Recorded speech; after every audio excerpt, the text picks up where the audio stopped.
Hi guys. Yep. Yeah, thank you for your patience. Now, you see how price found it hard to pick out this low. Yeah. Now, if you look at this whole thing too consistently, you would agree with me that here is another sell to buy, right? Yep. And this pretty much already tapped into the equilibrium pricing.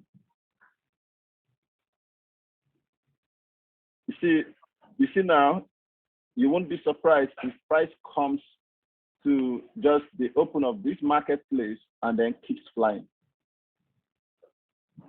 Or price has remained efficient. Can you see that? Yeah. And it just keeps going. Can you guys see? Yeah. Yeah. It is not magic. It is what it is. Hope it makes sense now, everybody. Yes.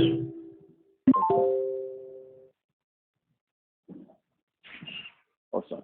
One thing I know for sure is if you can grasp and process and understand properly this whole thing, all you need to become filthy rich from Forex is to trade an hour, 2 hours daily. That's all.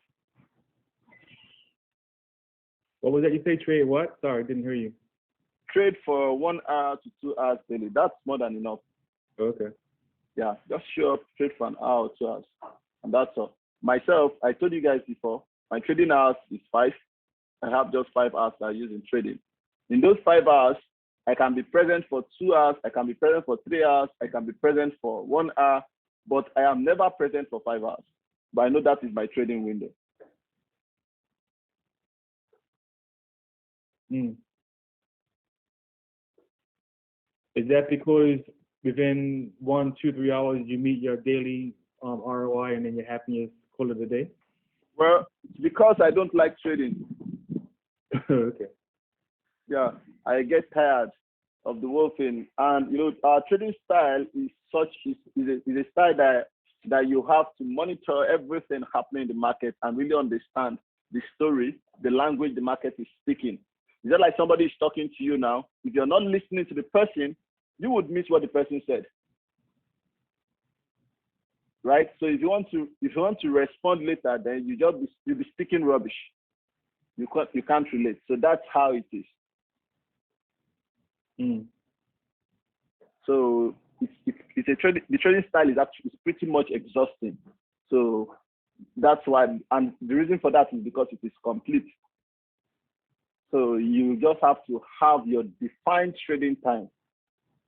Avoid over trading because you're going to get to that point of diminishing return where the whole thing starts getting low and low. You're like, oh, I missed this high. Oh, now I see it. No, you don't want to get to that point.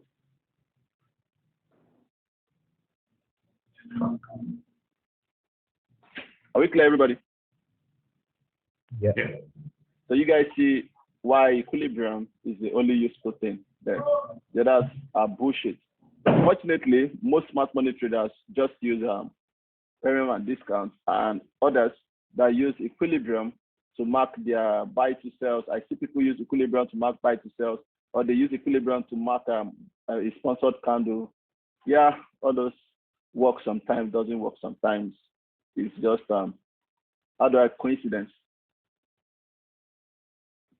Shall we continue? Were these sorry, you said, were these trades valid? These on this screenshot. What do you say? Were these trades valid to you? These trades, were they valid? Yeah, to you.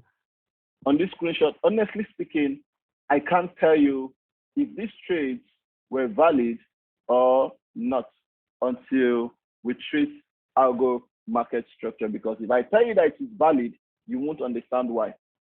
Okay, no problem. Okay. Okay, but they are valid. Thank you. So, but you won't understand why. So, but for the first part of it, you've understood based on what's the name, premium and discount pricing and equilibrium, You've understood how the money got transferred from one structure point to another structure point. Sincerely speaking, this that I just talked about in terms of money transfer and the equilibrium thing, you guys, all of you here are the first set of people I have told in the community. Nobody. Nobody. I've been with it for a while. Intentionally, I did not want to share that yet because I was still working on it. But it was not complete. Up to now, it is not still complete because I want, when I come out there, I want it to be completely complete such that you have those levels you can just limit, because you know that is where the next sell money or buy money is, with confidence. Okay, but I'm just sharing it with you guys to give you guys an insight of what equilibrium pricing truly is. Okay. Sure. Even group B, when I got to this stage, I actually skipped this to them. So don't disappoint me. Make sure that you make use of it properly. Yep, let's go. Now we're going to one of those guys that I love so much. It's called the algo market structure. Now, talking about types of transactions, we are going to skip this one. I'm actually removing it from the curriculum. Yeah, because you don't need it. You don't need it. Everything you need to know about supply and demand, this actually focused on supply and demand majorly, but everything you know about supply and demand, I already taught it. Okay, this SP transaction, I already taught you guys under liquidity. That has to do with those transactions that happen at the structural points, and that's where we have those execution orders and break-even orders. This DBD, drop-based drop, rally-based rally, whatever it is, they are completely useful and completely useless, depending on how the delivery is happening in the market. That's why the most important thing is for you to be able to build the story. Then irrespective of the structural transaction or the simple transaction, the range, all of both of them still falls under range transactions. And how I discovered all of these supply and demand levels and the ones that are useful and the ones that are not useful, till I was able to refine it and everything, it was from this indicator called the volume profiler. Okay, so what am I saying? What I'm saying is this is old, it's no longer useful, as I've already taught you everything that is here. I already taught you guys. This was here because of, this was where Yusuf started from. When I started my discoveries, this was where it started from. So I already built the whole thing into a much more structured interface, which I've taught you guys already. So I'm removing this guy from the whole course curriculum actually. The new one will be unveiled today, so that's fine. Now, talking about this guy, if you use indicators, anybody here know about the volume profiler? Is that the one where you kind of take from A to B and then it just of like a leg and it shows you the volume within that leg? Is that one? No, it's not that one. It's the one where you just turn on the indicator and it shows you where the major transactions, where the major volumes were being traded for the day. Oh, okay. Okay, so you see how price comes to those levels, mitigates equilibrium in most cases. So like I said, I've taught you guys everything. You see how, because that was where I took out a lot of logic from, and I started breaking it into parts. You see how price comes to those levels, mitigates the equilibrium, and then reverses. Okay, sometimes you see how price comes to those levels and respects it in a certain way and then reverses. Sometimes you see how price comes to those levels and then disrespect the levels completely. But most often than not, price tends to respect those levels, especially because what it does, it shows you the volume traded for the entire trading day. It is not fractal in nature. So when you study the behavior of price within these levels, like I said, I'm not teaching it, but I'm just explaining certain things to those of you that love to research. So you can actually research more on it. when you study the behavior of price within these levels that the volume profiler has indicated, you can begin to tell what certain supply and demand level could look like and how price tends to respect it or disrespect it. Does it make sense now? Yeah. So all of those things is what I put as a whole, and I taught you guys in demand and supply.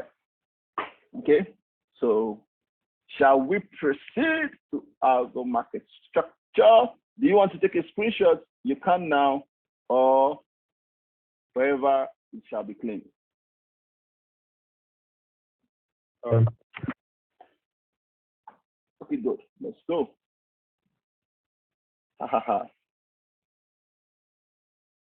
After algo market structure, every single person here, I want to start seeing your markup in the community. Because you should already start trading.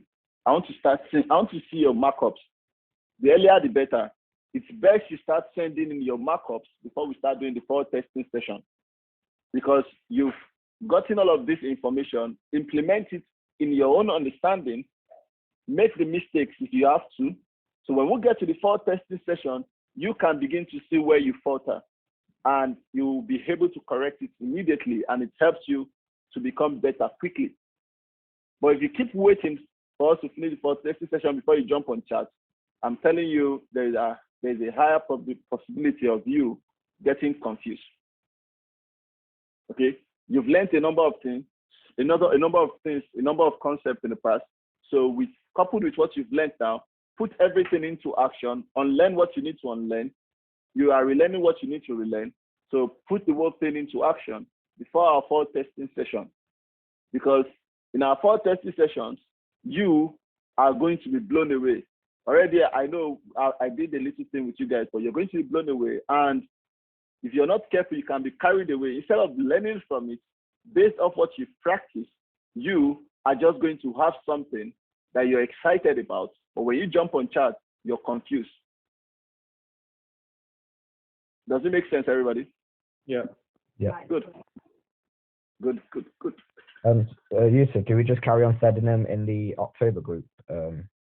Yeah. It's just continue in the October group. Yeah. And I didn't know if there was going to be another section to post them in. Yeah, continue in the October group. As soon as we finish the final session, I would be moving you guys to a new team. And yeah, you guys will be Team Purple. Sweet. Yeah. Antoine bribed me, actually. So I was okay with the bribe. The guys occupying Team Purple, I chased them away. So then there's been an order from the above. They should go. Thank you, boss. All right, guys. Okay. So we've been hearing MSU this, MSU that, MSU this. You've been seeing in the community, somebody would be like, oh, that was not price behavior, that was price delivery, that was not price delivery, that was price behavior, that was this, that was not this. Well, it's time you hear it from the horse's mouth, yeah? So, price.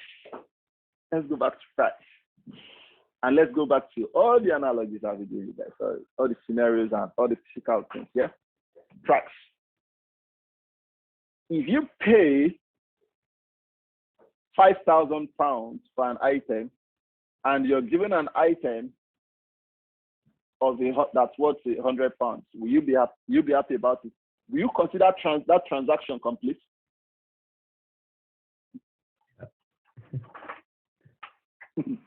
No. Right? Yes.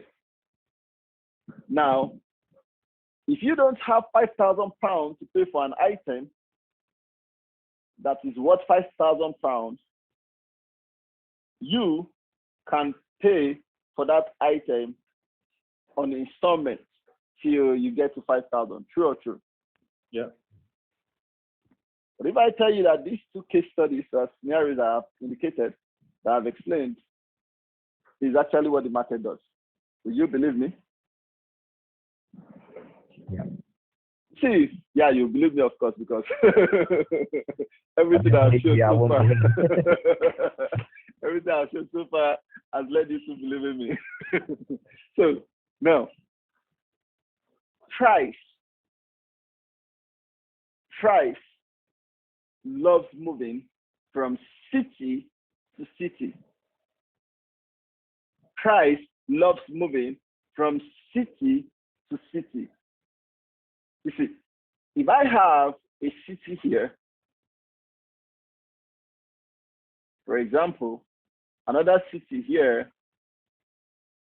okay, this is the product, this is the money, 5,000 for this product.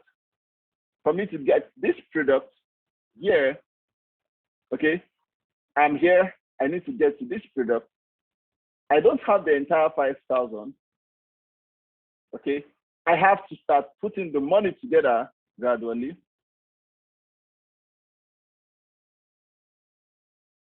Till I get here. So in flying from one city to the next city, you have to go through what? Towns. Boom. And the moment you reach this city, where's the next destination? Another city again. And you go through what? Again, you go through the towns.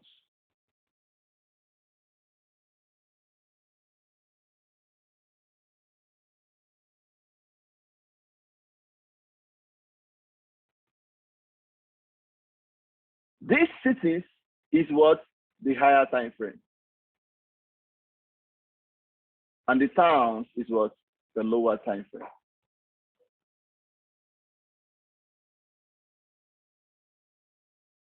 We already understand that, you see, this whole thing I'm explaining here is no longer new to you guys, because you know at this moment that price hates being inefficient and it's always seeking to be efficient. And that is fractal in nature, which means you can find it on the lower time frame as much as you can find it on the higher time frame. So you see, when price lacks inefficiency on the higher time frame, it's always seeking to be efficient on that higher time frame again, city to city. When price leaves a higher time frame supply, it is more than likely going to where a higher time frame demand, city to city. But for price to get to this higher time frame supply and demand, the lower time frame has to deliver price between. That's why we have the internal structure. Does it make sense? Yep. Now, that's why you need to understand that when a higher time frame liquidity is taken, where is most likely the next target? The higher time frame target. And what target is it going to be again? It's going to be a higher time frame liquidity target. Is it making sense? Mm-hmm. Let me quickly chip in this one a little. Just something quick, as quick as possible. Who is laughing now? Now, look at this, for example. 1R.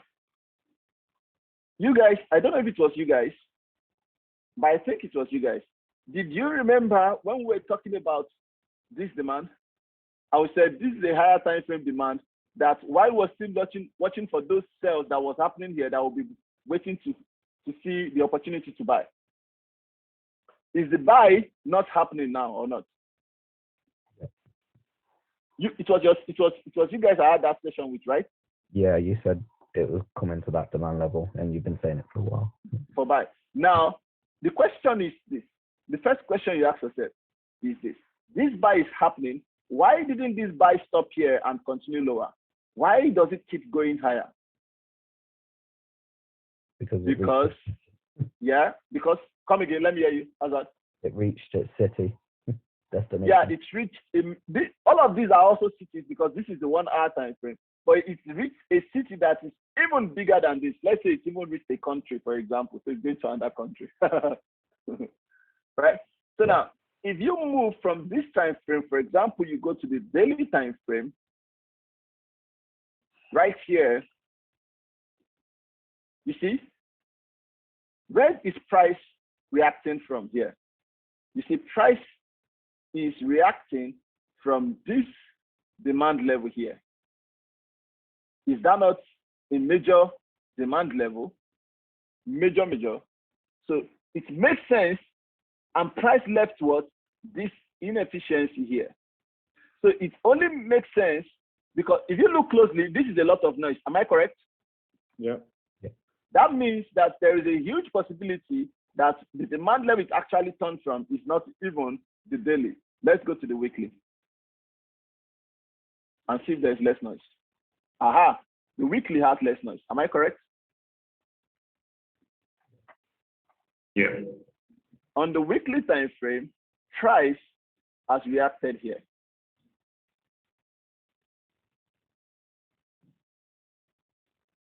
Not only did price react here, it reacted even below equilibrium pricing, which means chances are when prices come in later, don't expect price to take anything here. There's likely nothing here anymore. To more than likely break it. You see how that money is getting transferred? Yeah. So now, as price comes here, it hits a major city. Where do you think it's going to? The next major city. We don't know what it is, but we're going to play it safe. What we'll do is we'll mark here, which is the hidden supply, and then we also mark here. Type 2 efficiency. Can you now see why price is not stopping? It just keeps going. Yeah. And this pattern here indicates that price will still go higher. You get to understand what this is when we get to entries.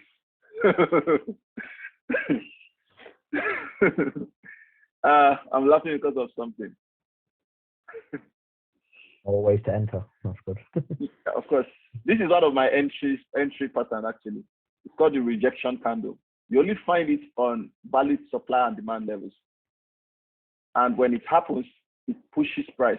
Can you see rejection candle here? Look at rejection candle here. Look at rejection candle here. Yeah. Yeah. Just keep looking at it slowly because I won't actually show it and say, oh, this is it. I'm actually flexible with it when I'm teaching. So just keep taking it that way. And you can also ask as many people as possible in community. But there are rules to it anyway. So you don't just pick it anyhow. There are rules to it. Okay. So I'll tell you all the rules anyway. Now, we understand why this guy just keeps going. You see, there is no stopping it on the daily.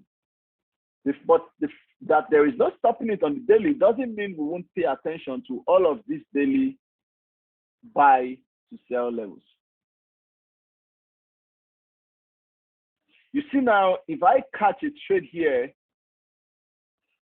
can you see why I would want to swing this trade at least to this level and this level? Yeah. Yeah. So I hope you guys are beginning to see it gradually that it's not just about intraday trading. It's about the entire market. You can swing if you want to swing. Okay, you can swing if you want to swing. The intentions of price, as you practice, understand it over time, is always very clear. The intentions are always very clear. Okay, more than enough reasons I do have to sell this guy from here. If I was selling this guy from here, for example, this is where I would edge this sell based on this time frame. This is the edge position here. All of these were just, would be the structural interface, or how do I put it? The structural push. Okay, this would just be like the internal structural whatever. But this is the main level to hedge the position. Are you guys seeing the clarity gradually? Yep. Awesome. Nice. So, having understood this happening at this moment, it happens, it depends on this, it just depends on the story at any particular point in time. So having understood this particular one here at this moment, what do you need to do? You don't need to stress it too much. You don't need to understand it too much. If you go to the lower time frame and you begin to look, you begin to see clarity. You begin to see clarity. Given this time frame now, the last sell to buy pressure was here. True or true? Yeah. Now makes sense why price would want to continue to buy here.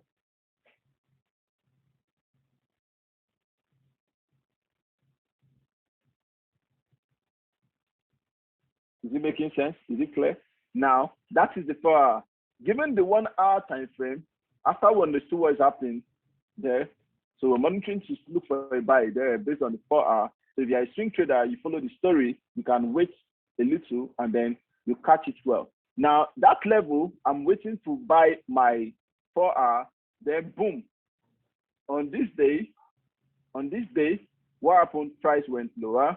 I like, wait, is this take US inducement? But then it didn't mitigate here to go higher. So, oh shit, I'm not looking into that. But then I know price is already here, so I'm looking for a buy opportunities, and that would enable me to catch some buys here. If you look at this, where is the next city given this time frame? The next city is where? Here. That's the next liquidity level. Am I correct, everybody? Yeah. So since I know this is the next city, this push here, do you think that push will just go up straightforward? No, it's going to give me lower time frame this. And since I understand this higher time frame target, given this 1 hour time frame for intraday purpose, I can now leverage on the lower time frame and catch so many buy opportunities here and catch this entire move. In between, depending on what I see on the higher time frame, on the lower time frame, I'll also consider to hedge my trade somewhere here because this is also efficient, bearish.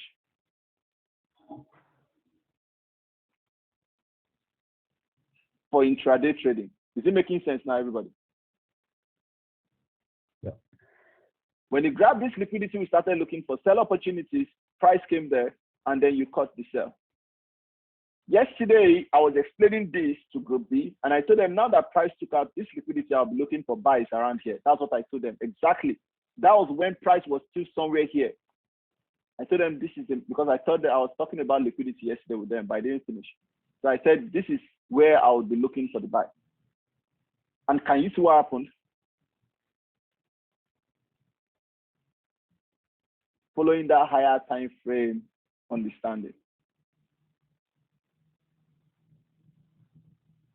So can you guys see what it means by price, at least for now? Can you see have an idea of what it means by price loss moving from city to city? Then in between is what? The towns. So given this time frame, price is here, the next possible liquidity is here. When it grabs that, it's selling, the next possible liquidity is here. Of course, the structural liquidity, the structural liquidity, the whatever liquidity that could be here, it could be the inducement, could be the transactional. I think I explained that, depends on how price is positioned itself. In this case, what do we have? Inducement. Take BOS inducement, and then price continues higher. Right in this demand level. So you see, it's easy to say, well, Mr. Yusuf, don't we have multiple buy to sell? Why are we not looking at this? Well, do not forget what the higher time frame says. On the higher time frame, this is the entire sell to buy. So we are looking at this demand level based off the 4 hour, not the 1 hour. So we're using the 1 hour to deliver price based off the 4 hour, which means at this point in time, the 4 hour is the external structure and the 1 hour is what? The internal structure. Depending on how price presents itself. All you need to do is reduce the noise and then trade with clarity. You know, in that demand zone, Mm-hmm. like, wouldn't you have expected after this this fake BOS, like after this fake BOS, when you've expected it to take this low out, that do an MSU? Now, first lesson you learn, Anil, never have expectation of price. Yes. Never have expectation of price. Are we together? So now, the question you ask yourself is, where are you in the market here? You're on the higher time frame supplier demand. Am I correct? Yeah. Could price go lower? Yes. Could it go higher? Yes. No expectation. What happened here? Price grab liquidity. We'll say possibly inducement liquidity, right? And for that reason, we'll look for a sell opportunity here. Right? Since we are on a higher time frame demand, for that reason, we'll look to hedge that our sell with a buy, anything from this demand level here again. So whichever plays out, this is the 1 hour time frame. You are taking partials. Whichever played out will determine what happens. Then this eventually played out, and then at that point we're like, okay, this city perhaps is now moving to the bigger city. So no expectation whatsoever. Okay. There's nothing like I'm expecting here to be induced. No, if it gets induced, fine. You know the levels where liquidity is sitting. So if you only trade it when that liquidity is taken, if it is not taken, you're looking at the next level that liquidity is sitting. That's all. No expectations at all. Okay. So it's like if it does that, then that happens, and if it takes that, exactly. If it does this, then this happens. It does this, then this happens. No expectation at all. It's just like a programming language. Okay. Thank you. You're welcome. So I have one question about the liquidity cycle. Yeah. Ask.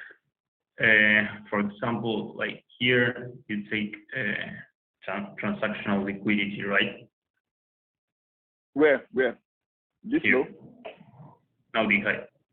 No, that's at this point here. At this point here, are we delivering bearish or bullish? They are bearish. Bearish. So transactional liquidity can only sit below here. Remember, transactional liquidity, that's why I said, especially for transactional liquidity, I said that is the only liquidity you have to be careful about. Why? Because what you need to understand about transactional liquidity first is by removing the word transactional and see it at liquidity level. That's all. Because it can also become inducement liquidity too, in some cases. But you can't tell until it happens. So what we do is we always assume that it is transactional, but it could also become inducement. So what really matters is that you see it as just a liquidity level. Yeah. Does it make sense? Yeah. So this is the next transactional liquidity. But when price took out this high, for example, if price proceeds to take out this low, it becomes really, really confusing, because this will be state BOS, this will be inducement. However, this can still remain transactional liquidity too, where since price is still delivering bearish, it can just be for correction to continue lower too. So, yeah. But if you confuse yourself with that, you wouldn't know what to do. So all you just have to do is understand that liquidity was here, it's been taken, and you're looking for a trade. You buy this trade, you edge the trade here, and whatever happens, fine. Okay. Yeah. Yeah. For example, sorry. No problem. Okay, you take this liquidity, right? Mm-hmm. So then, in which part of the cycle you're just like, for example, here you're waiting to take this structural liquidity. The liquidity cycle comprises of 4 things. Okay, it comprises of 4 components. The first one is efficient price action. The second one is inducement liquidity. The third one is structural liquidity, and the fourth one is transactional liquidity. Now, here, right now, where are you in the liquidity cycle? Boom. Yeah, inducement. Inducement. That's what you would say. You see that? Now, yeah. But here is a higher time frame demand level. Yeah. Okay. So where you are in the liquidity cycle right now is the 1 hour inducement liquidity, however, on sitting on the weekly demand. 1 hour and weekly, which is superior? The weekly. The weekly. So given that instance, what you need to do now is based on that 1 hour time frame, you pay attention to the efficient price action for the buy. Yeah.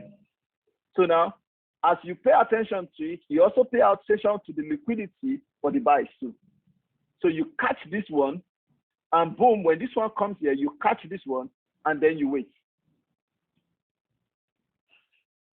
You're allowing price to set out its story better for you on the lower time frame based off that weekly demand level. So the moment price took out this level, it went higher. They're like, okay, let's just keep watching to see what happens. This is transactional liquidity, but let's just see what happens. And more importantly, seeing what happens here, it is best to go to the 4 hour or the daily because of what? This is the what? The weekly. So you build the story slowly downward. You don't just build the story, all of a sudden you saw something on the weekly which is of a stronger bias because of, how do you know it belongs to the weekly? Because there is less noise in that level on the weekly time frame. Am I communicating now? So you can't just jump from the weekly and then the next thing you're doing is what? The H1.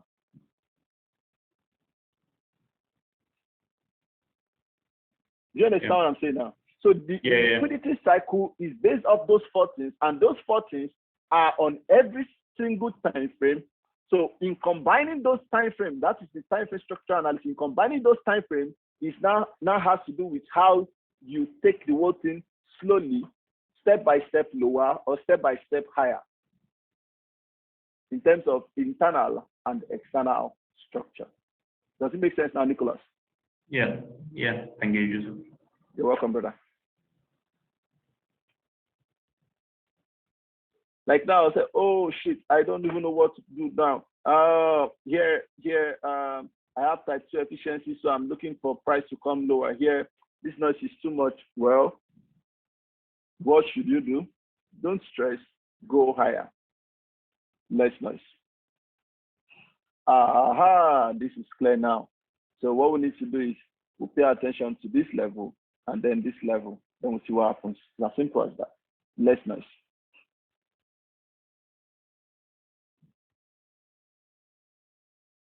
Are we together? All of these things I'm talking about now, I'm supposed to talk about them after I teach you guys what we are supposed to do now, algo market structure. But it's okay, as I'm talking about them, I'll teach the algo market structure, and then we'll combine both of them, okay? Yeah.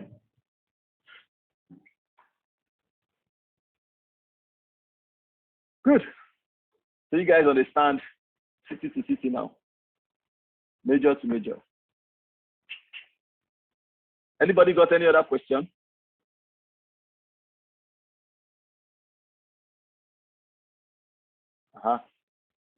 So let's say we have here is supply,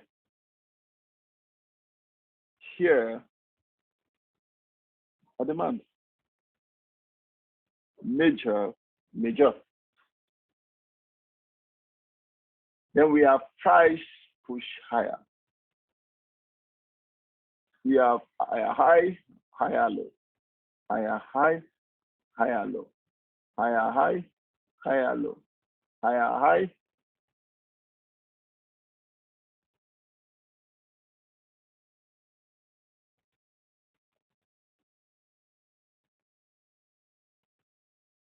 Break up the structure. So now, with this break up the structure, do I sell here? No. No. Why? Why can't I sell there? Not took the liquidity.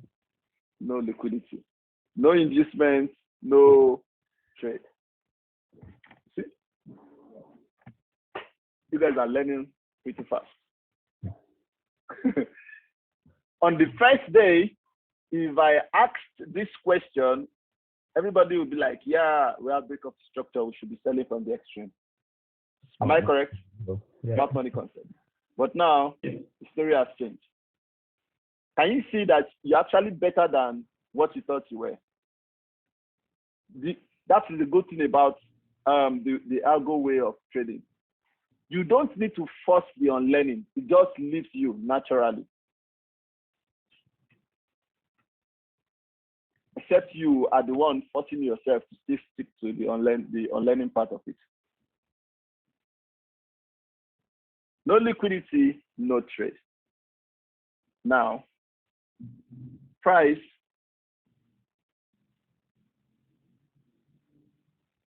does this. Can I look for a sell now? Not yet. Yeah, I can. Let me just look at that. Yes, I can. Why? Because I have MSU. Am I correct? Yeah. Good. Now, pay close attention.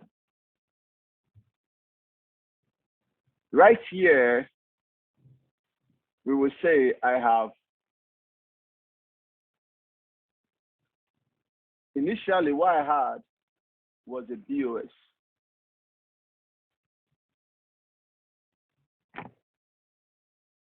But when it took out this high, it became what? POS. And here became what? Inducement.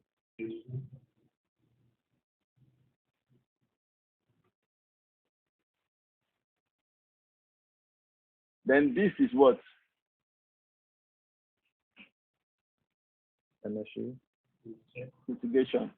Mitigation.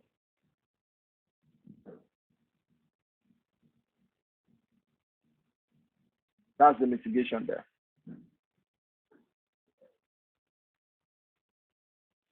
Okay, so altogether that's what the MSU. Am I correct? Yeah. Manipulation setup. Now, this low, this low to this high, the leg that caused the fake BOS and then led to what the inducement is what we call the valid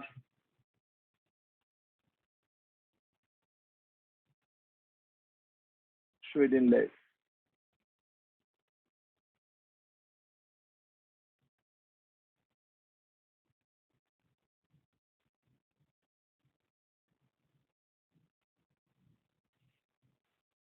That is what? The valid trading leg. Remember, Azad, you're asking me, would I pick that trade?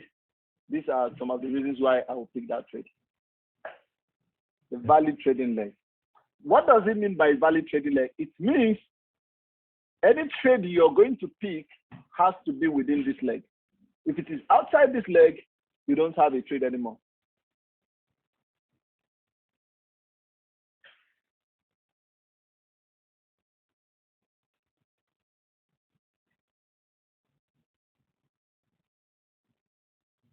Now, after you have inducement,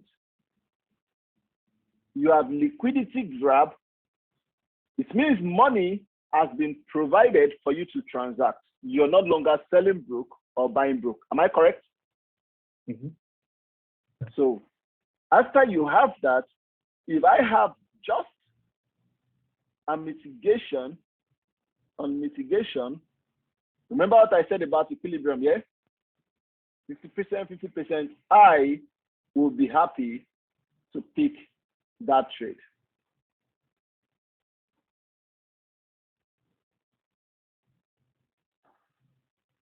Within my value trading leg. Are we together, please, everybody? Yes, sir. Boom. Yeah. Boom. I will be happy to pick that trade. Even multiple entries. And as much as it is within my value trading leg. Multiple entries, that is what leveraging on the push is all about. That is the push you're leveraging on.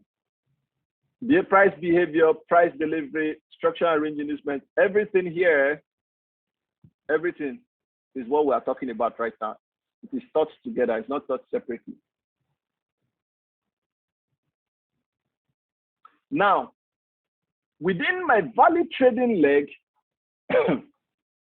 there are certain type of candles that I might see here that would enable me pick those entries either quickly or later on. Now, I could have, for example, rejection candle, which you get to understand, or engulfing candle, which you also get to understand.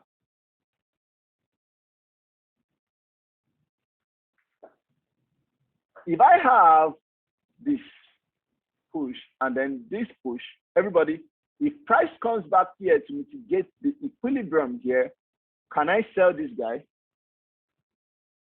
No.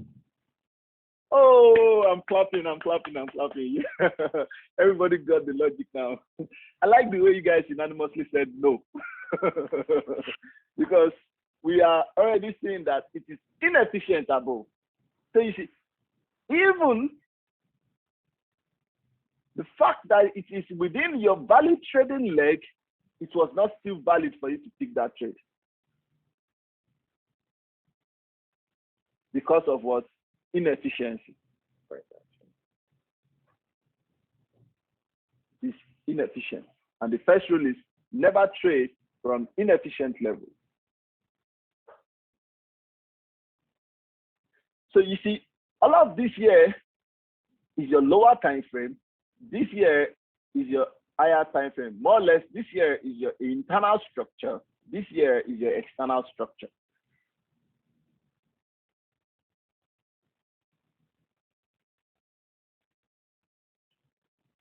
Now,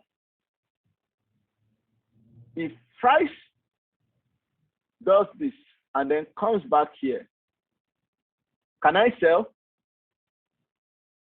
Yes. Yeah. Will I sell?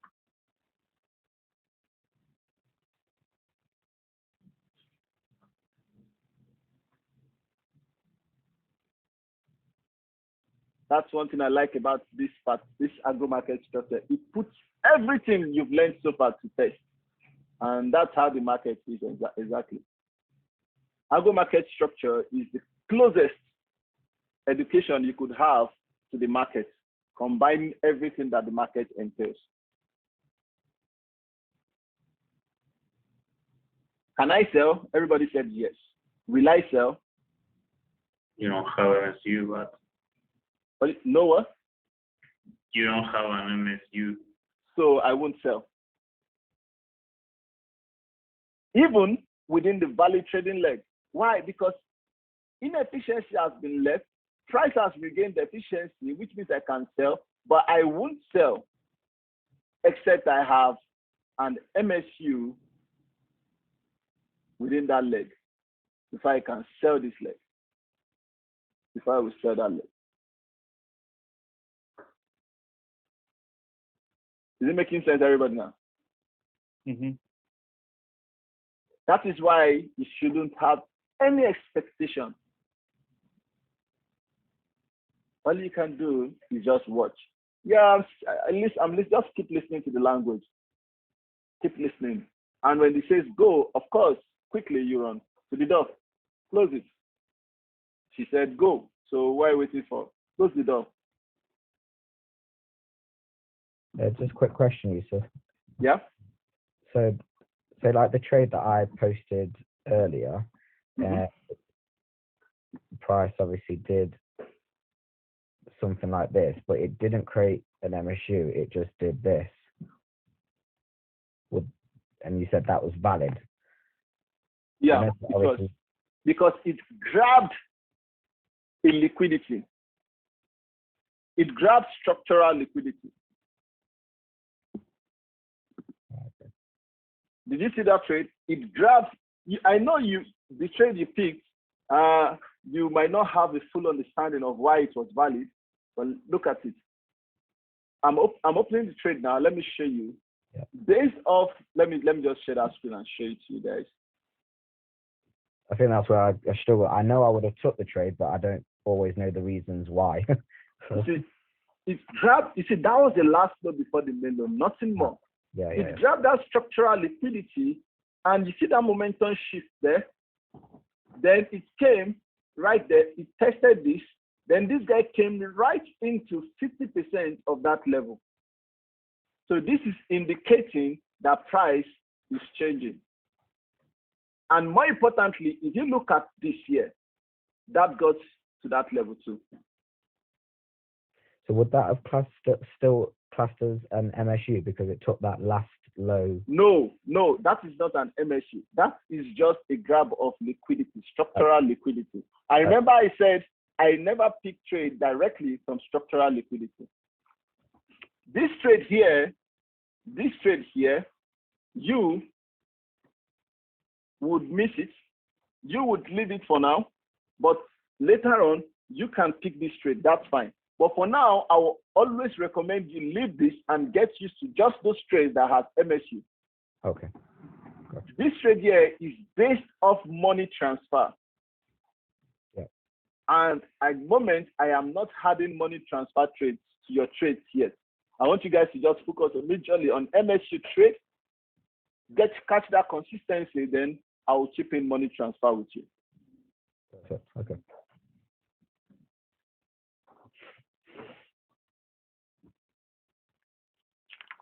Is it clear? Yeah. Awesome. Awesome.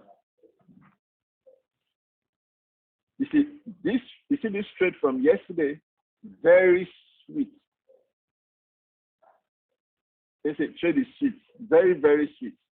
Look at, and you still find them today. Take BOS or take BOS inducement, then what? Lower time frame.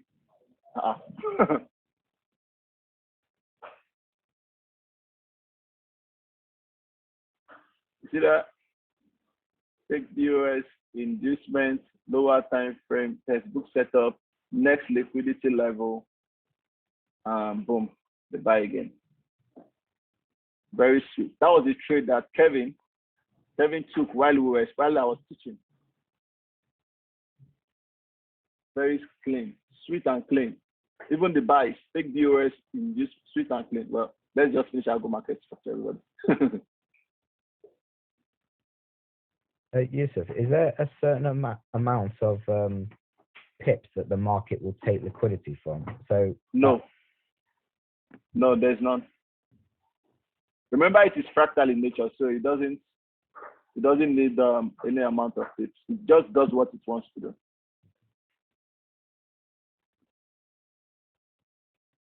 Just a sec, guys. Hold on.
Oh, is everybody back? Yeah. Yeah, Anil. Can't see Anil. I can't see Nicholas.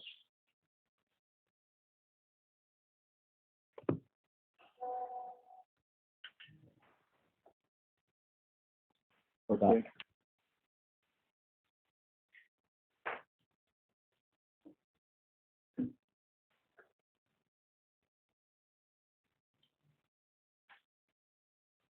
Shall we? Or somebody wants to ask any question?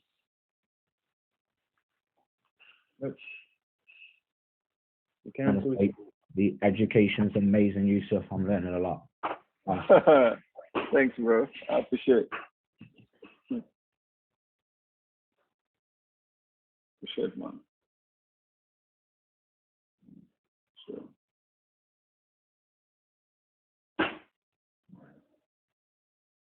So Yusuf, you only have to wait for an MSU if you, to regain efficiency if the price becomes inefficient inside the valid trading leg. Yeah. Okay. You have to wait for price to regain efficiency.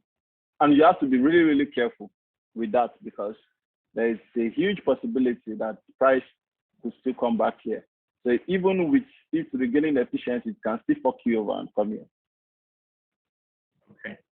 Yeah, so, but if that happens, we just put that under good loss. Okay. Now,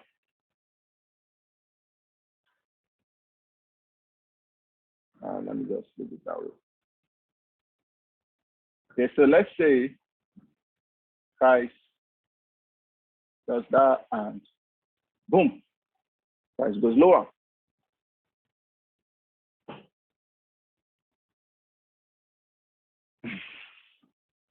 Now, an interesting part too, when price takes out the previous low, it is at this point that we say we have what we call the true POS.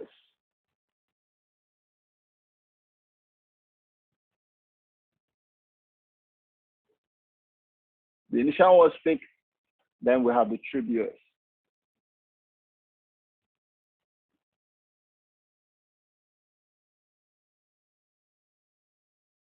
Now, after the true POS,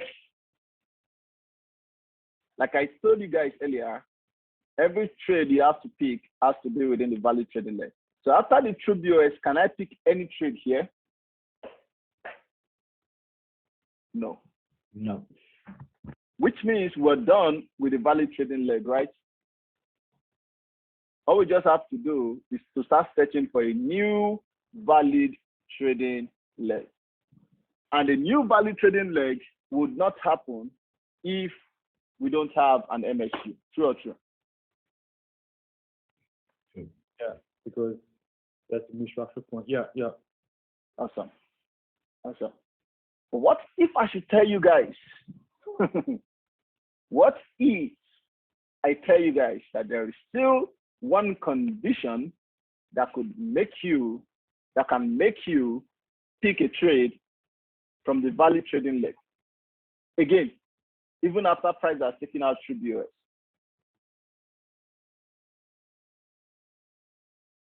Aha, that becomes something entirely new.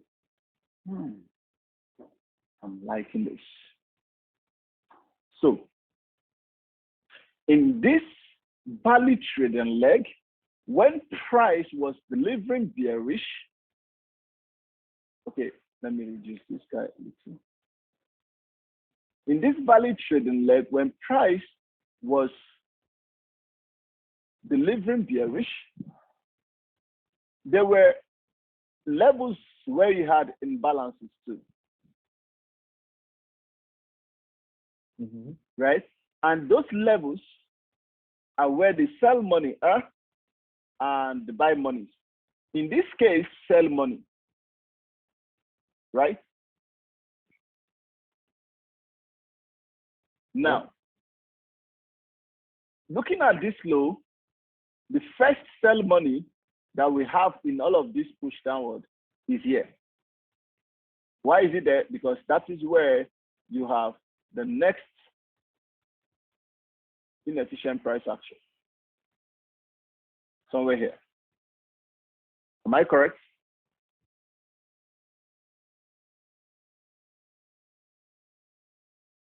Isn't it, everybody? Good. Yeah. Then other than this, this is the first. There is no second. So this is what? The last.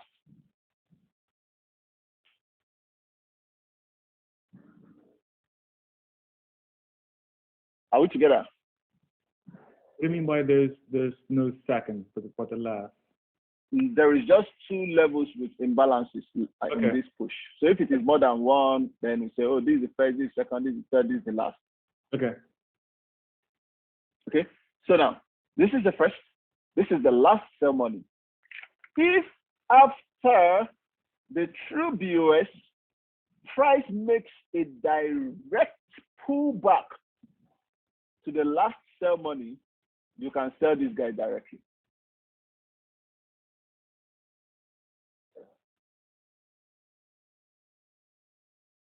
Within that value trading leg, if after the true BOS, price makes a direct pullback into the last sell money, you can sell it. And vice versa. If it's a buy into the last buy money.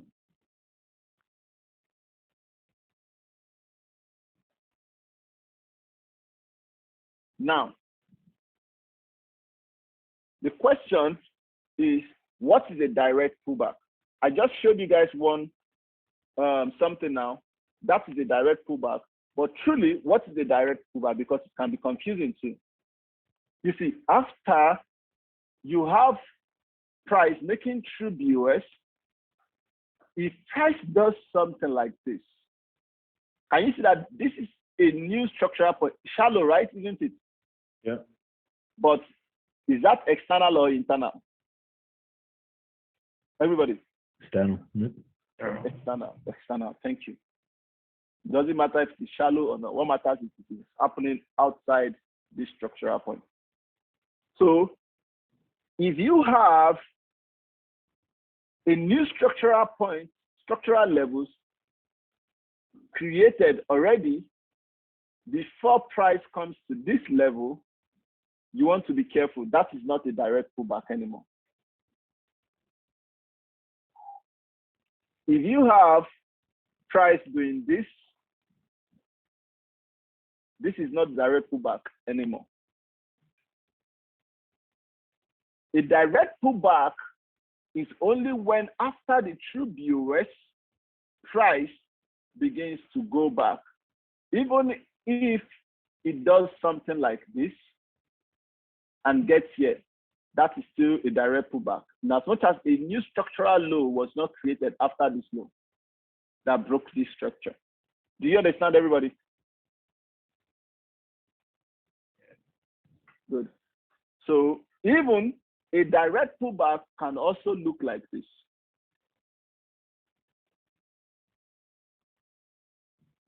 Is it wrong to say, okay, a direct pullback would be if the pullback happens within the external levels, external points, structure points? Well, I'm not sure I understand what you mean by that, though. Let me click on and take.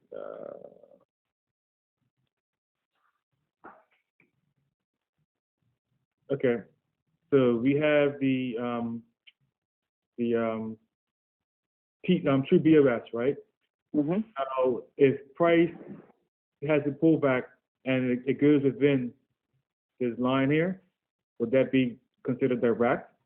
I mean, it doesn't have to happen within the direct pullback is only considered a direct pullback if it doesn't create multiple structural points here and if it comes to the last sell money. Okay. If it's stopping anywhere here, we are not interested in that trade. So we don't consider any, it's a direct pullback, but it's not our trade. It has to be into the last sell money. All right. So it's coming back here, for example, is just regaining efficiency. That's all. We don't have a trade there. So the only condition for you to pick a trade again from the valid trading leg is if it is a direct pullback to the last sell money. Is it clear, everybody? Then you can sell this guy directly. You don't need to wait for MSU before you sell. But if you have MSU, that's fine. Price will just do its thing. So your own is just to capitalize on it. Mm-hmm. So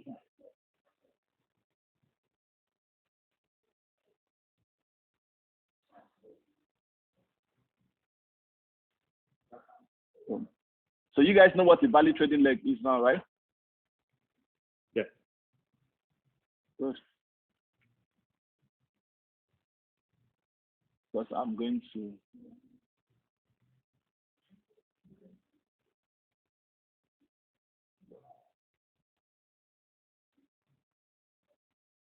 remove this guy.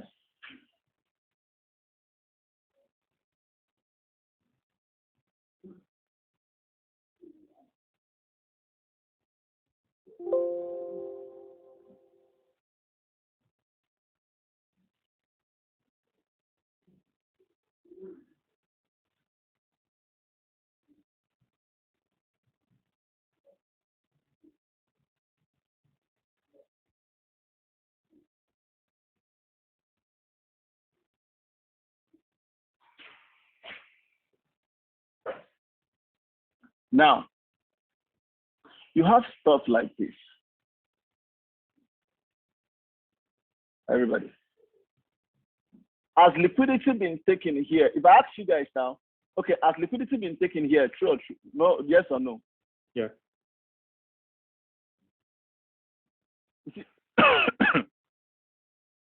Don't even forget, do not forget that even in the process of the direct pullback,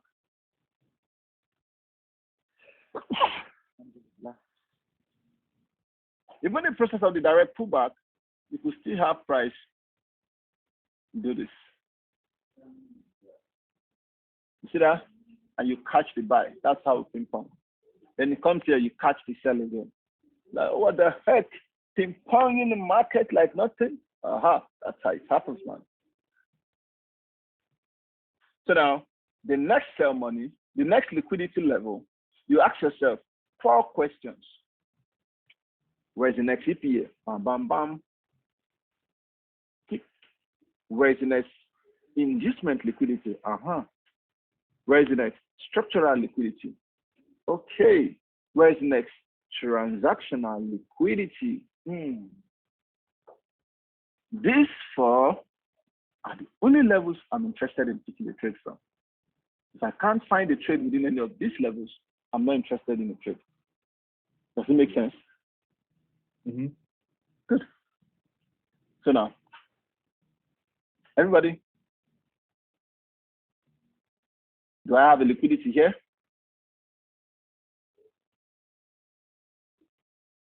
Yes or no? Yeah. Yeah. What liquidity do I have here? Structural. What is it? What is it? No, transactional. Transactional. Transactional, right? Yeah. Good. So you see, was there a liquidity here initially? Yeah. Yeah. What liquidity was that? Structural. Structure. But fortunately, price took this, so I know now I'm expecting a buy, right? I know a buy is coming. I'm saying this, but I know a buy is coming, isn't it? Then when I look up again, what do I have? Ask yourself, where's the next EPA? Obviously, it is here. These ones are taken. So now let's start with the question. Where's the next EPA? It is here, isn't it? Yeah. When price comes back now, they'll say, oh, it's sufficient. So anything, once price gets here, I can start looking for a trade based off MSU to sell. Am I correct? Where's the next structural liquidity? Where is the next inducement liquidity? Everybody? Can you annotate on the screen? Let me see.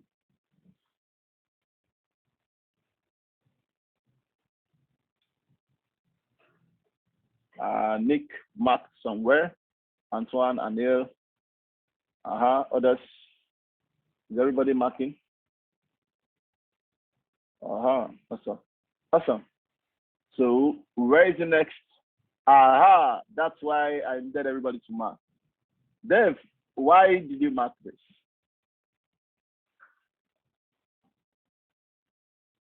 So that might be an inducement as well. Aha, you see what I'm saying? That's why I needed everybody to mark this. Because the price is inefficient here. This you marked is a liquidity level. See that? It is a liquidity level. Mm. However, price, this is not an external structure. Is it? It is not, right?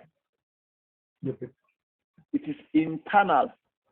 Had it been when price was here, it hadn't taken out this high, I'll be looking at here as my next inducement liquidity. Gotcha. Do you understand? But the moment price took out this low right here, my next inducement liquidity is now here, because this is the external high, external low. These are all internal push or substructures. You get the point now?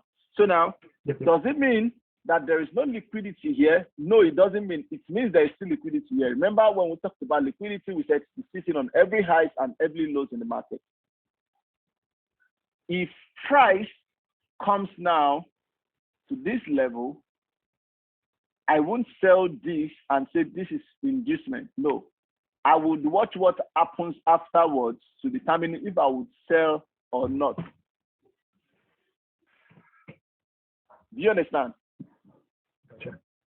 But preferably, the next level of liquidity that we're going to pay attention to is what?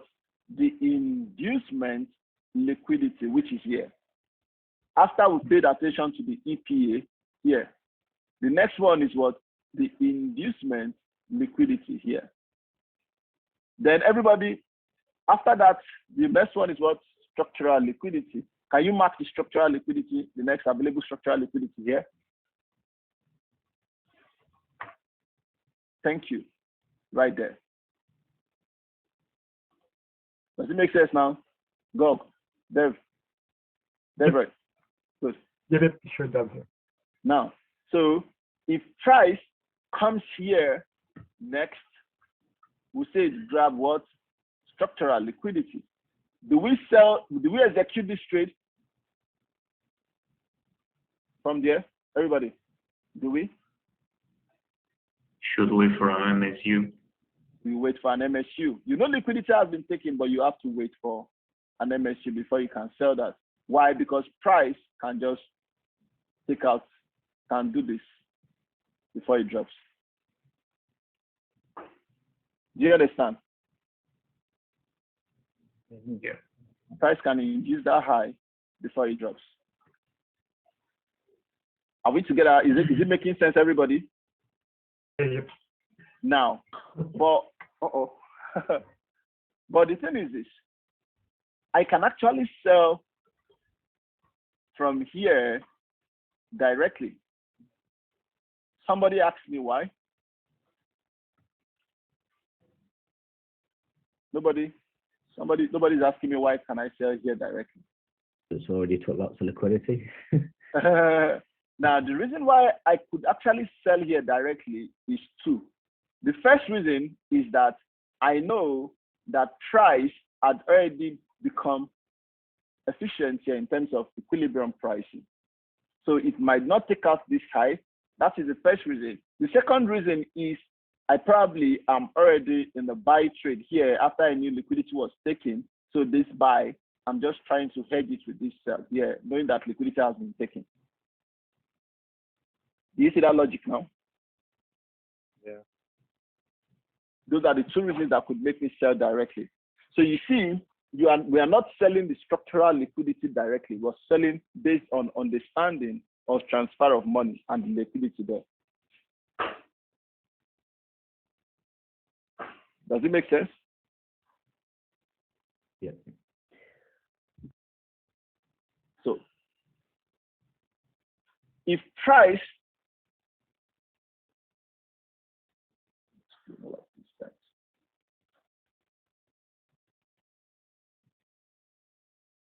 So you guys, can you see how I follow the market now in terms of liquidity and APA?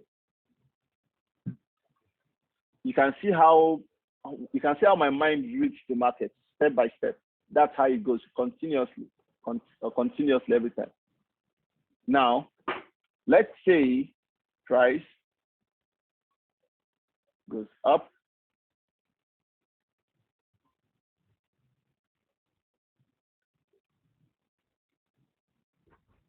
and I did that, took that liquidity,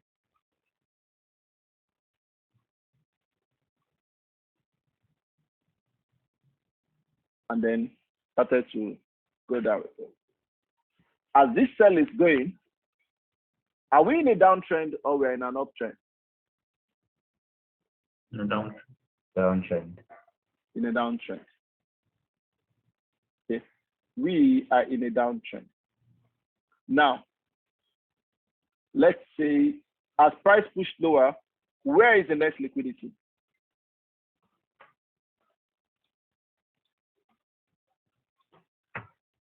Good. Downtrend, potentially, price will more than likely take out the low, the main low, true or true? Yeah. But that does not mean we'll not pay attention to whatever it is that will happen here. Can you guys see how it works? Liquidity for entry, liquidity for exit.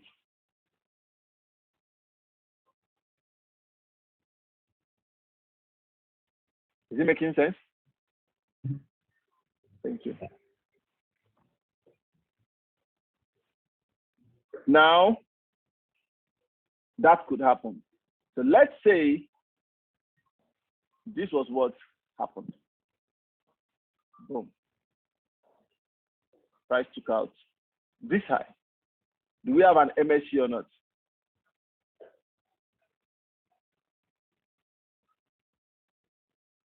We do, right?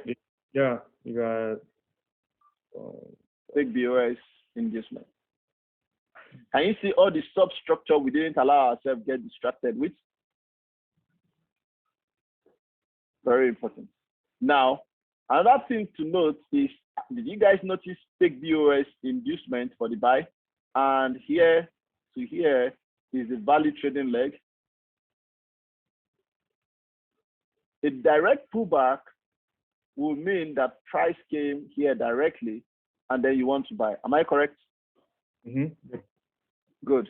Now that you know that I'm correct, let me give you guys the rule to direct pullback.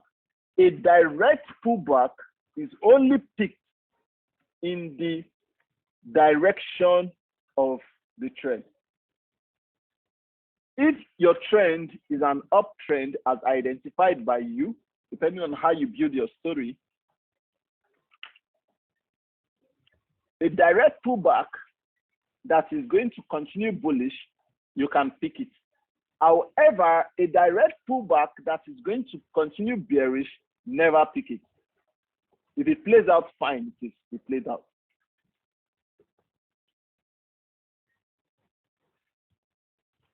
What I'm saying is this: we have an uptrend. For example, I have a direct pullback. I'll pick this guy for the buy. We are still in an uptrend. I have a supply level. Yeah, we're still in an uptrend. I have a direct pullback for the buy, but it kicked me out. Now I have a direct pullback for the sell because what? That was pick BOS, that was inducement, and this is direct pullback for the sell. Never pick this. Why? Because we are in an uptrend. Chances are it could do this.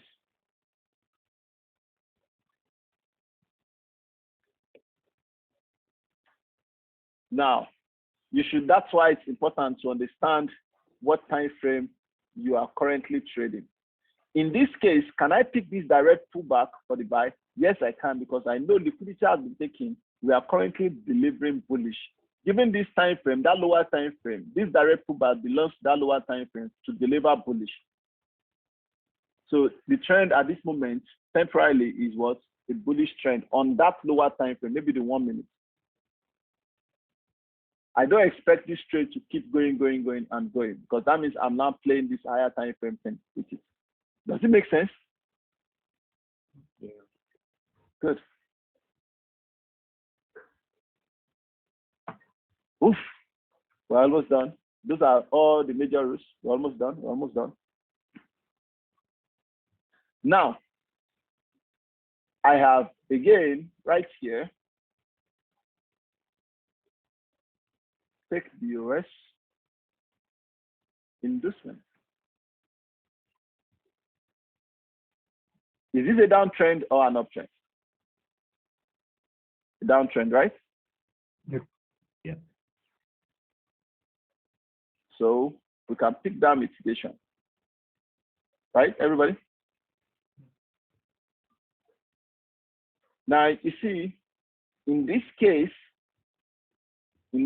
here, it will make sense if if this is an order block, for example, it will actually make sense if I put my fib and I drop 50%.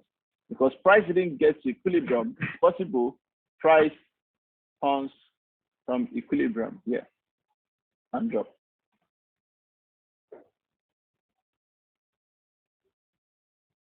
After all, price smashed equilibrium here, so possibly no money above it again. Can you guys see how transfer of money is working there? Yeah.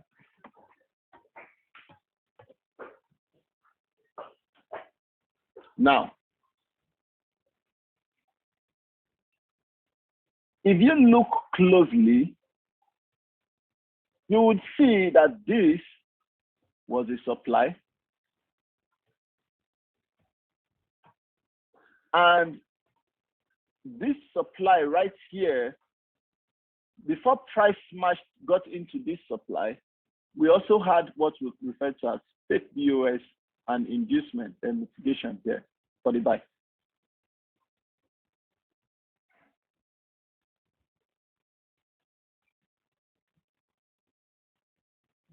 That was the same MSU that caused this buy is the same MSU that caused this sell.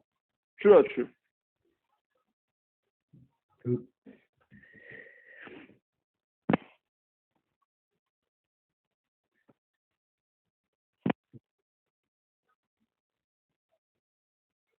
Are we together? Yeah. So you see, but one thing is that same MSU, one of them happened into the demand or on the into the supply or on the supply here. This one is right, it happened right on the supply because price already tapped the supply, right? Then one happened away from. So we can say it happened on the supply and it can also happen into the supply, whereby the mitigation is what hits the supply. Do you understand? That one is into the supply. Then we now have it again away from supply. So that is where you come, we have price behavior and price delivery. You see, price behavior, they are both MSU, okay? Price behavior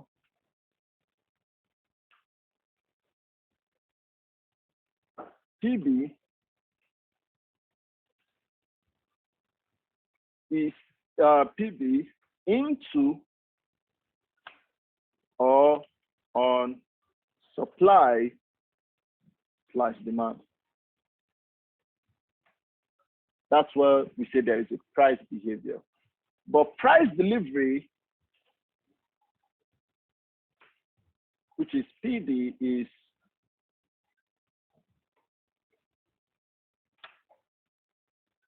away from supply or demand.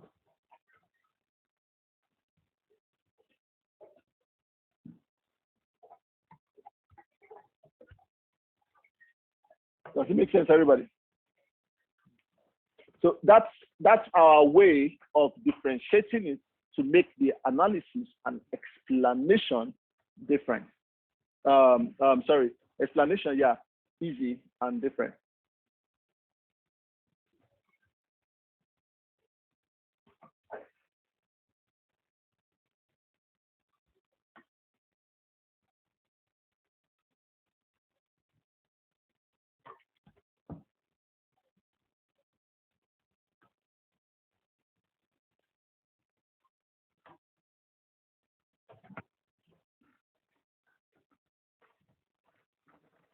Yusuf, can you just go over that one more time? Because I'm like lost.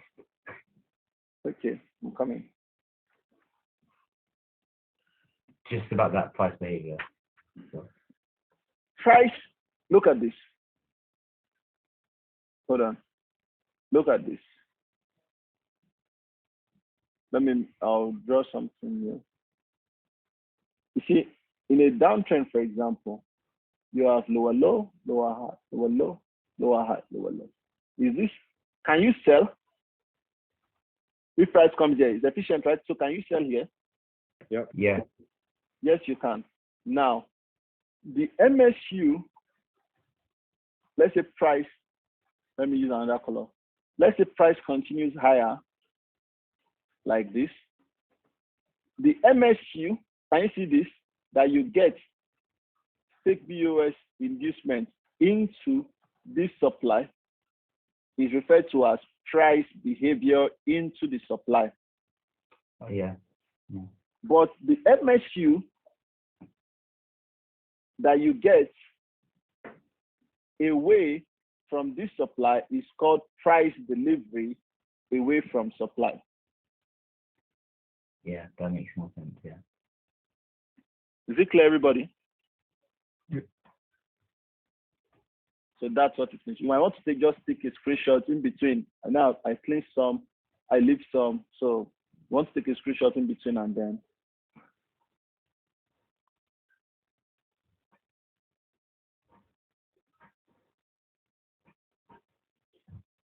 So in this case, this particular MSU that went into this supply here, this is price behavior, this is price delivery, this one, fake BOS inducement. Here is price delivery away from this demand, and that same MSU that gave us that price delivery away from this demand is still the same MSU that gave us fake BOS inducement, price behavior into this supply. Will that MSU, that the price delivery, always happen? Or no? What is it? Look at this MSU here. This particular guy here.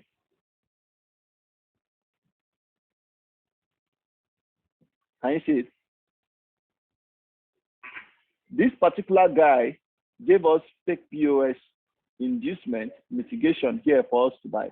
And it was still that same guy, that same structural level that gave us fake POS inducement mitigation here for us to consider selling again. So when it is created for us to consider selling from this supply, it is called price behavior into supply, or on supply if it's already on the supply. But when it is delivering away, in this case, you can see price is delivering away from here, isn't it? So when it is delivering away and you have MSU, that is price delivery away from supply, away from demand rather, yeah, in this case. Is anybody still unclear? I can still show more examples, don't worry. Just let me know. Understood. Understood, okay. Everybody understood? Yeah. Awesome.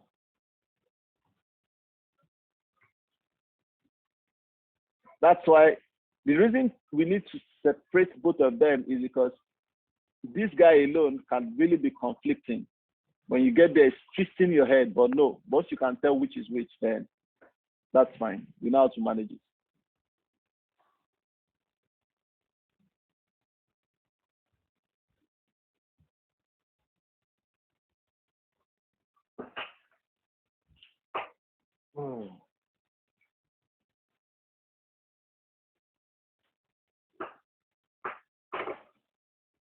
Right.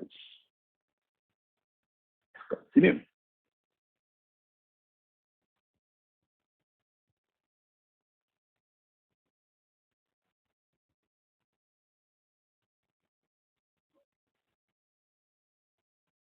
Sorry, I'm cleaning some stuff. I just like keeping the chat clean.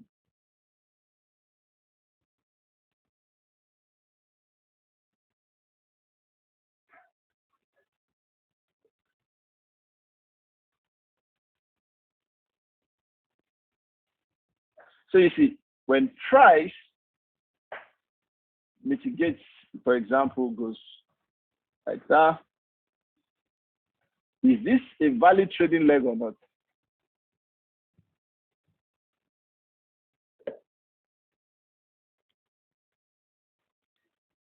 Are we in a valid trading leg or not? From here to there.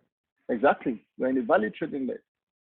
So you see, price does this, for example, boom. Do you sell? Yep. Yeah. Yeah. Absolutely. Now, you sold this guy, price does this, and then price does this. Do you sell again?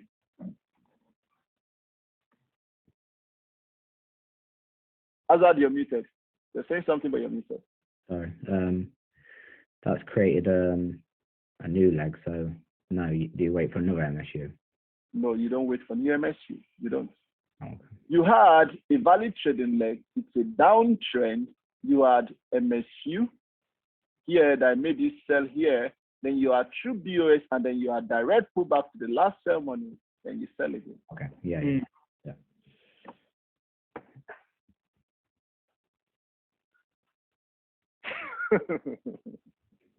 The market is very stupid, honestly speaking. That's how it does.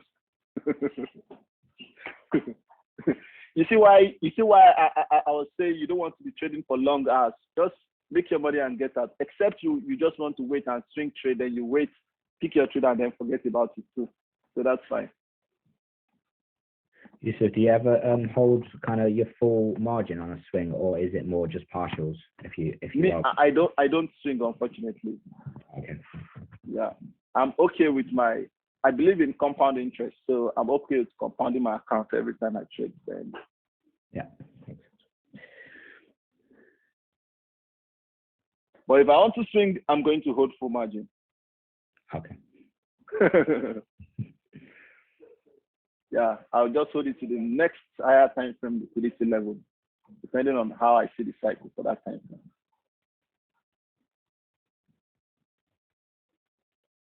But for intraday trading, irrespective of the liquidity cycle, I don't hold full margin to the next liquidity cycle for intraday trading. I take 80% volume off at 12 pips to 15 pips. That's how I do my plan. Then I can now hold the remaining volume to the next liquidity cycle and I look for my next trade. Reason for this is because I use fixed lots. So on the average, when I take 80% off, there's a huge possibility that that trade has given me 10% of my account. Did you say 12 to 15%? Yeah, 12 to 15 pips. 12 to 15 pips, yeah.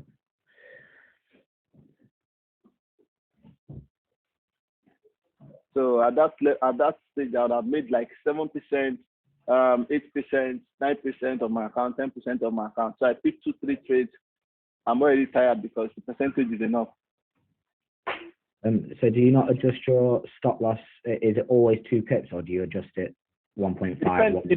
It depends on the market. It depends on what trade it is. That's just it. And sometimes when the market is volatile, you can't even use 2 pips stop loss. When the market is volatile, sometimes the average stop loss is going to be 2 pips. It's going to be ranging between 2.5 pips, 2 pips, 2.8 pips, 1.5 pips. Sometimes when the market is not volatile, you see it's going to be ranging between 1.5 pips, 1 pip, 1.8 pips thereabouts. So you have to be careful when you have fixed pips for your stop loss. When the market is volatile, you might not get trades. And what I mean by when the market is volatile, you see the trade, it gives you 2.5 pips stop loss. You don't pick it. The average move that you normally do could be like 15, 20 pips. And that particular move that gives you 2.5 pips stop loss could do like 40 pips, 38 pips. You understand? So you have, like, lately, EU has been like that. There was a time it was like that too, also. So I know when those things are happening and I adapt accordingly. But when it is not volatile, my average stop loss is 1.5 pips, max 2 pips. But you said you don't adjust your lot size according to 1.5 or 2. I don't care. Yeah, I don't care the stop loss. I just use fixed loss. Okay. Yeah, I don't care the stop loss. I just use fixed loss. And my stop loss are usually not more than 2 pips. Okay. So if we just in most cases, my stop loss are usually not more than 2 pips. So if it gets to 2.5 pips, that's fine. Still the same stop loss I'm going to use. But if I use 2.5 pips, that means we're in a volatile market. Okay.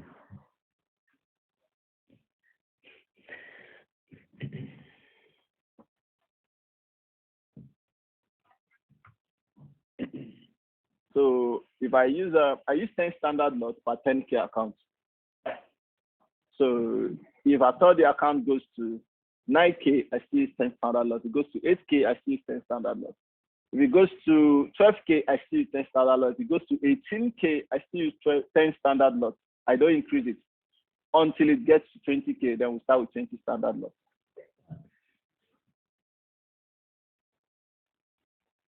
At some point during boot camp, before it's over, do you go over the benefits of standard lots versus a percentage of your account size? Come again? Will you be talking about trade entries as far as the benefits of using standard lots versus a percentage of your account? Like people. Yeah.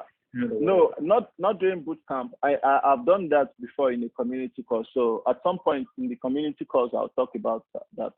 Okay. Trade management and all of that, risk management. So those comes in community course, not in boot camp. All right. And we're going to have a lot of that in December, actually. Great. I finally take a break for the year. Perfect.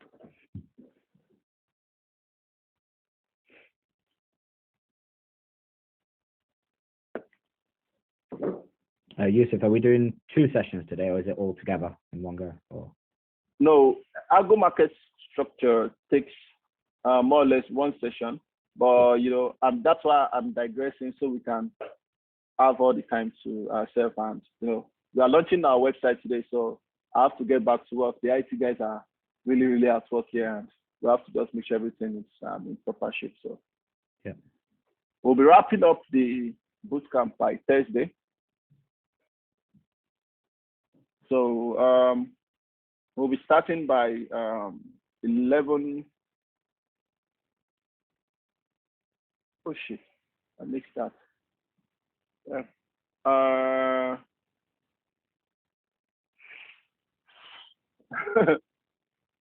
Okay, we'll be starting by. Please allow me to confirm. We're going to start either 11 a.m. UK time or 12 p.m. UK time. On Thursday? Yeah, on Thursday. I hope that's okay by you guys. Yeah, fine by me. Okay, so because it's going to be both groups together, Group A and Group B. Again, on Thursday, is it 2 different sessions or is it all? No, it's just 1 session. Okay. Yeah, you see, the way the curriculum is built, the first part of the curriculum, which is the basic, takes 2 sessions to complete. The second part takes 2 sessions to complete. The third and the fourth part takes just 1 session to complete. So that's why I say I'm taking it slow. So the 1 session can be more than 2 hours.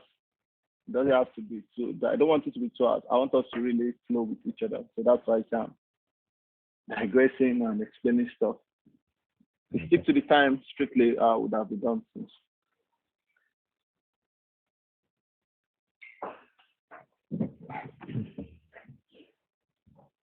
Okay, so now that goes there.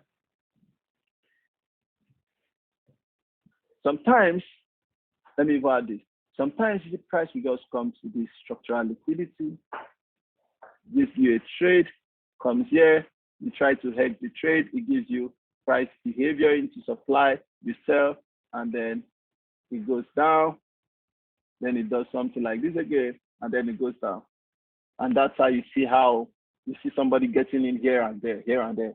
So it catches this buy here, sold here, sold here, sold here, bought here, sorry, bought here, sold here again. Like, damn, this guy is good, but that's the secret, man.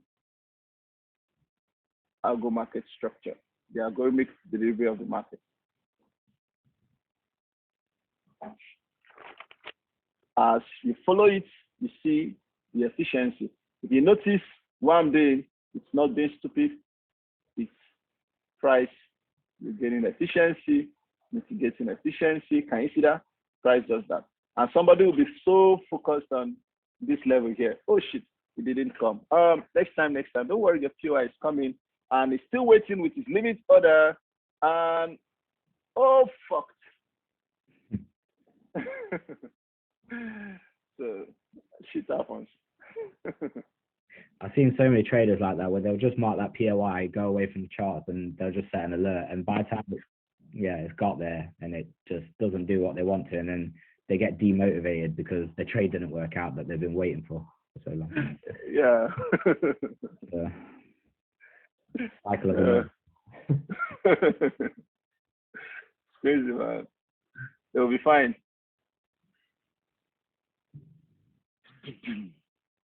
Now, it continues when you take here at least a transactional liquidity taken, and it is fractal in nature. You just begin to separate the structures and all of that. If you look at this now, you could tell that all of this noise, you could still tell what the substructure is and everything, and you could just get a nice understanding of it.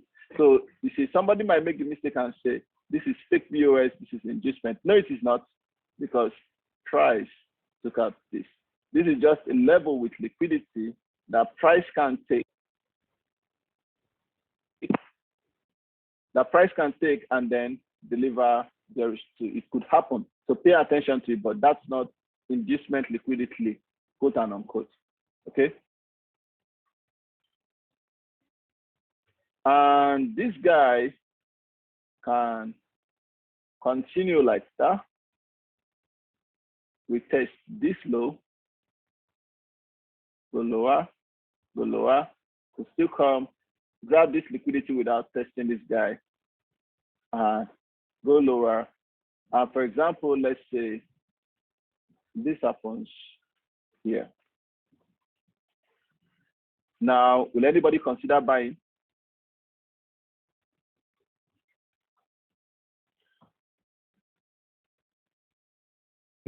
You need DPA and MSU.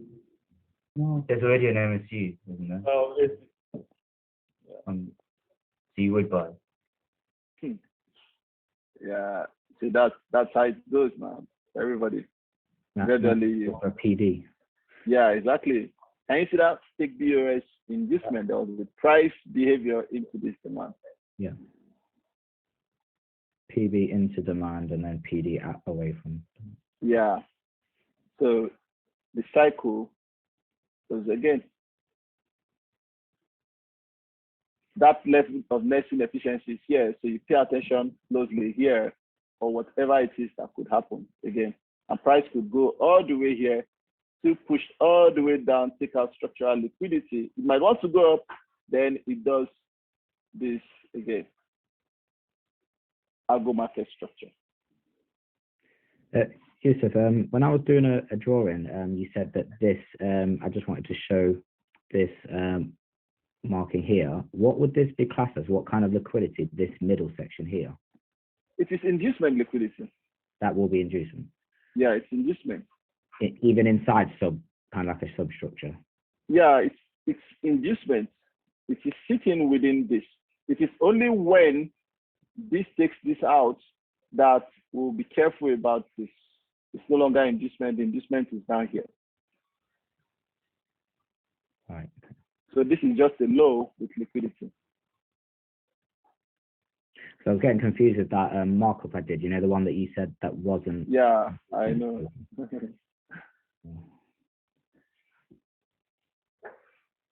Everybody, that's everything about structural algo market structure.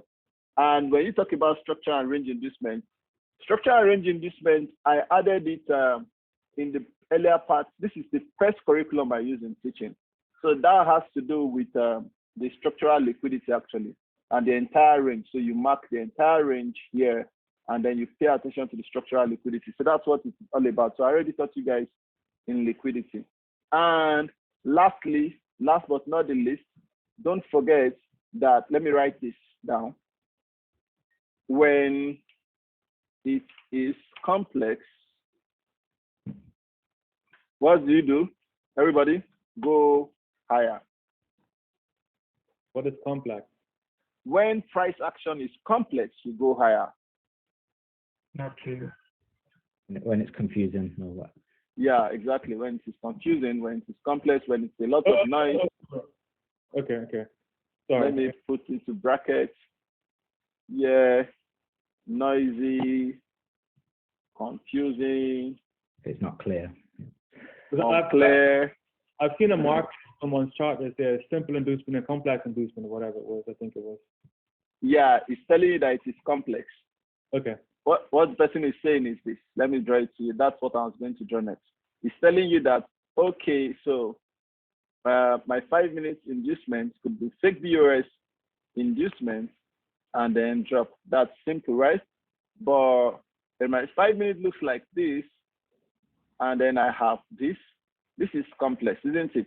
However, this that is complex, when I switch to my 15 minutes, it looks like this.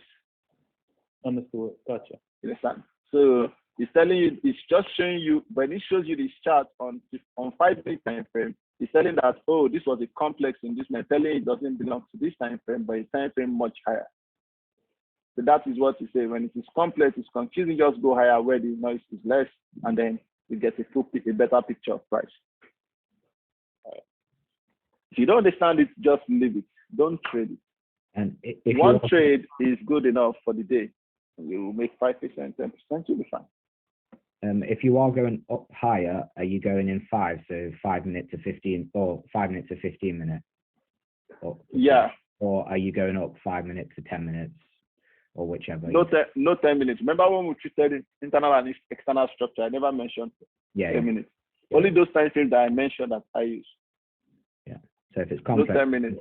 Yeah. If 5 minutes is complex, go to 15. 15 minutes is complex, go to 1 hour. 1 hour is complex, go to 4 hours. 4 hours is complex, go to daily. Daily is complex, go to weekly. Yeah, makes sense. Thank you.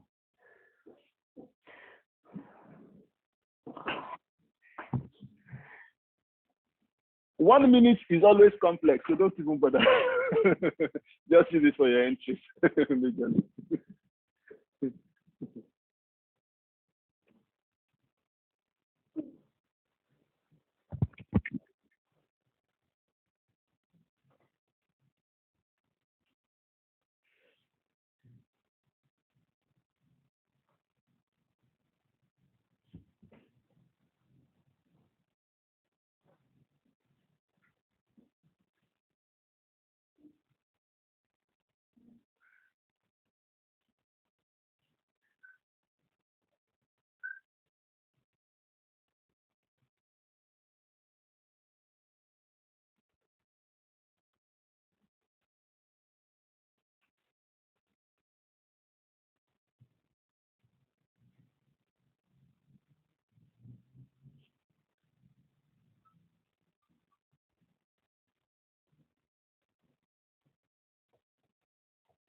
Hello? Yeah. It's a wicked echo. I know, right? My headphone was low. I didn't charge it, so it died just out. So I have to join with my iPad. Okay. And use the iPad audio so that we can join it clearly.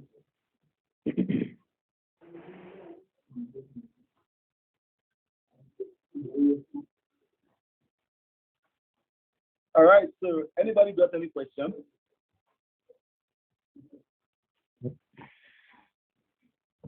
Oh, actually, Yusuf, in terms of, so versus the trading plan, is that going to come after next Thursday session, would you say, the full plan? Yeah, the trading plan is more or less the first thing we're going to do on Thursday. We're going to apply that trading plan in combining everything we've learned.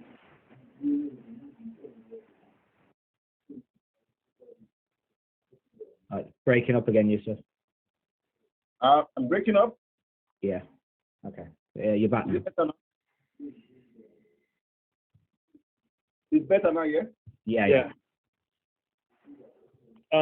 Habib posted a question in the chat. Did you see it?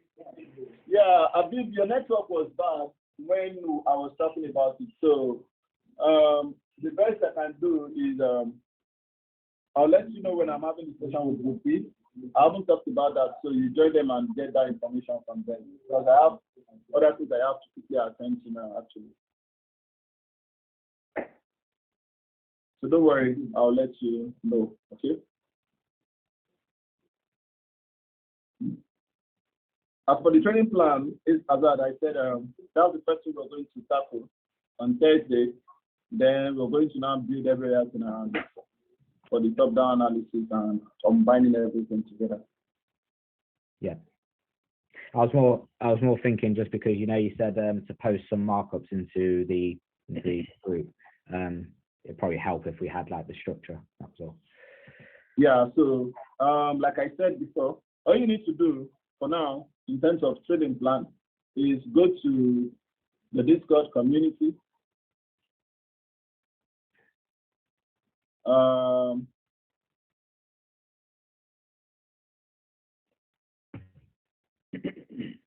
Come to rules and then follow this. Okay. Follow everything here for now, because that's basically what I'm going to be talking about too. Yeah. Okay.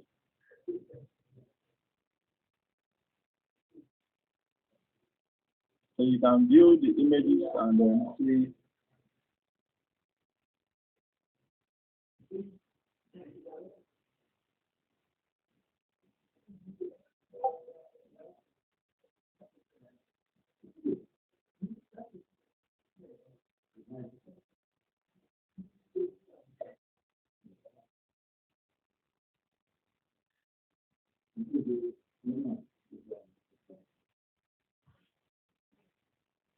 Why is it opening like that? Anyways. You just need to click on Open Original. Yeah, I'm coming. It's opening actually, but I don't like the. Okay, that's better.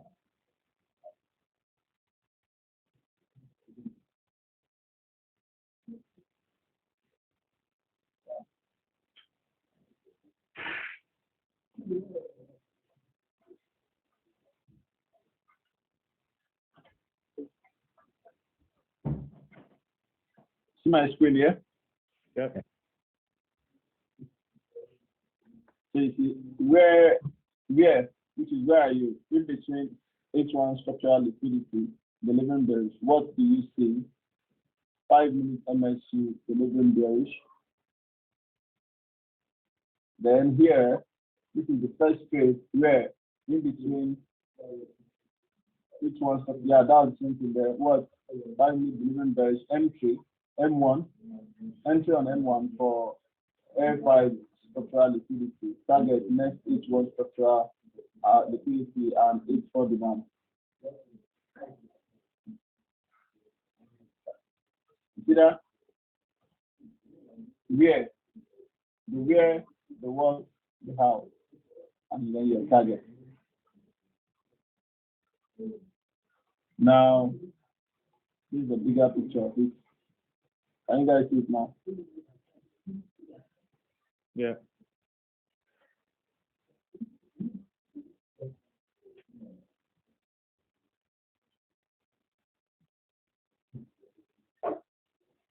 Make clear. Look at how price took out equilibrium,